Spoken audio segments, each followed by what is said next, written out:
Mahesh ji office से आए तो रीमा बैठकर टीवी देख रही थी। वे कुछ परेशान से दिख रहे थे। उन्होंने आते ही रीमा से कहा, टीवी बंद कर दो। जी पापा, क्या बात है, आप कुछ परेशान से लग रहे हो। कुछ नहीं बेटा, जा एक गिलास पानी ले आ मेरे लिए। यह आवाज़ें सुनकर किचन में काम कर रही सुनीता पानी लेकर आई और रीमा से कहा, बेटा जरा जाकर किचन में देख, मैंने चाय बनने रखी है, मैं अभी आती हूँ।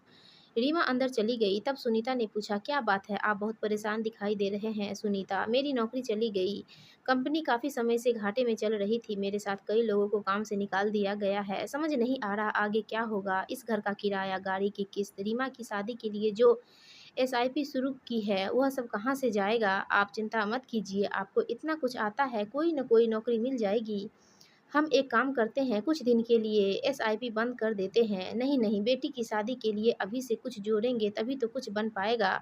तुम जानती तो हो आजकल लड़के वाले कितने मुंह फाड़ते हैं। ये सब बातें रीमा किचन से सुन रही थी। वह झट से बाहर आई और बोली, पापा आप मेरे लिए पैसा जोड़ना बंद कर दो। इसकी दो वजह है। एक तो जब तक मैं अपने पैरों पर खड़ी नहीं हो जाती शादी नहीं करूंगी। दूसरी, मैं ऐसे लड़के से शादी करूंगी जो दहेज नहीं लेगा। अपनी नन्ही सी बेटी की बात सुनकर महेश जी हंस पड़े। बेटी अभी तू केवल 12 साल की है और दादी की तरह बातें करती है। चिंता मत कर, मैं तेरी शादी बड़ी धूमधाम से करूंगा। सुनीता बोली, हमारी बेटी बहुत समझदार है, यह बिल्कुल सही कह रही है।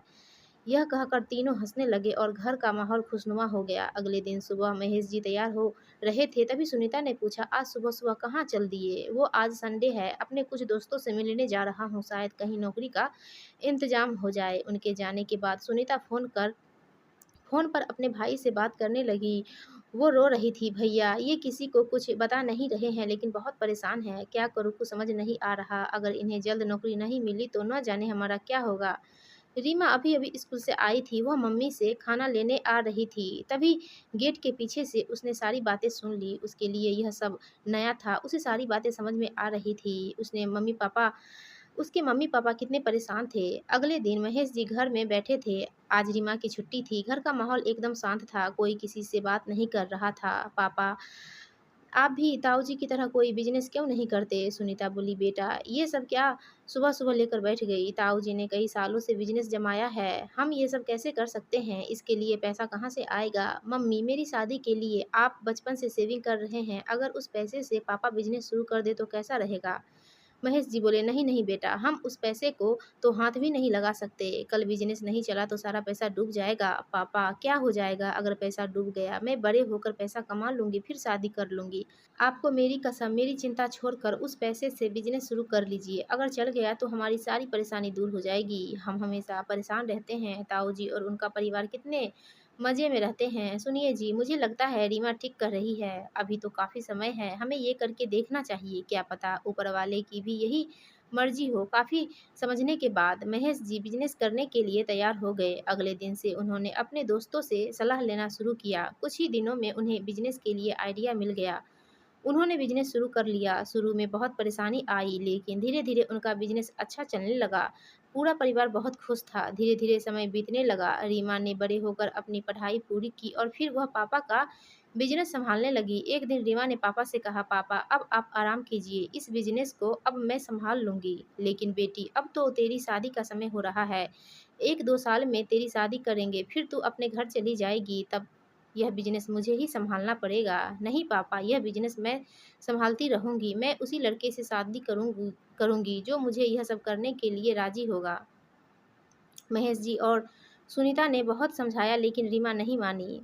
महेश जी अब घर पर ही रहते थे। वे कभी-कभी ऑफ़िस चले जाते और फिर वापस आकर घर में ही रहते थे, लेकिन उन्हें अभी भी रीमा की शादी की चिंता सताती रहती थी। एक दिन उनके घर के बाहर एक बड़ी-सी कार आकर रुकी। उसमें से एक सज्जन अपनी पत्नी और बेटे के साथ आए। उन्होंने आकर महेश जी से बात की। महेश जी, हम काफ़ी समय से आपकी बेटी के साथ बिज़नेस कर रहे हैं। आपकी बेटी हमें बहुत अच्छी लगी। मैं अपने बेटे की शादी आपकी बेटी से करना चाहता हूँ। अब बेटा ही मेरा बिज़नेस सँभालता है। महेश जी बोले, ये तो मेरा सौभाग्य है, लेकिन मुझे रीमा से पूछना पड़ेगा। जी, रीमा से हमने सारी बात कर ली है और उसकी सारी शर्तें भी मान ली है। उसी ने हमें यहाँ आपसे बात करने के लिए भेजा है। आप रीमा से बात कर लेना, हम फिर आ जाएँगे। नहीं, नहीं, ऐसा कैसे, हम लड़की वाले हैं। अगर रीमा को सही लगा तो हम आपके घर आएँगे। शाम को जब रीमा आई तो महेश जी और सुनीता ने उससे बात की। रीमा पहले ही उस परिवार को अच्छे से जानती थी। वह बिजनेस के सिलसिले में लड़के से कई बार मिल चुकी थी। कुछ ही दिनों में दोनों की शादी हो गई। दोनों ने मिलकर दोनों बिजनेस को मिलाकर बड़ा कर लिया, जिसका आधा हिस्सा रीमा अपने पिता को देती थी। इस तरह एक छोटी सी शुरुआत ने सबका जीवन सफल कर दिया। दोस्तों, आपको यह कहानी अच्छी लगी तो प्लीज़ हमारे वीडियो को लाइक कीजिए और चैनल को सब्सक्राइब